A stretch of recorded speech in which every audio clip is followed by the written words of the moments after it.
Okay, closing prayer na tayo. Heavenly Father, we thank you this church service, Panginoon. We pray as a member of this church, Panginoon. Lord, maraming salamat po sa lahat ng biyaya pinagkakaloob sa amin. Lord, salamat sa aming pastor na si Pastor Ed Pamituan na ginamit mo na magbigay ng iyong mga salita, Panginoon.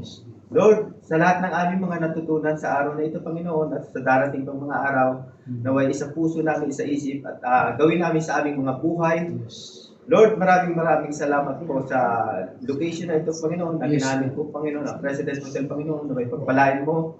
Ngayon, ang negosyo na ito para sa mga gawain na ito ay ikinalulugod namin, Panginoon. Yes. Lord, sa mga pagsamantalang paghihiwalay namin, Panginoon, sa aming pagpunta sa aming mga tirahan, ingatan po ang bawat isa, Panginoon, na makarating ng ligtas. Lord, I pray din po sa mga gawain namin sa susunod pa mga gawain sa mga sunod na linggo, Panginoon, naway dagdagan mo ang bilang ng aming mga brethren, Panginoon, na magpugay sa iyo, Panginoon, at mag-aral ng iyong mga salita. Lord, ang lahat ng ito ay dinadalangin namin sa pangalan ni Jesus. Amen. Amen.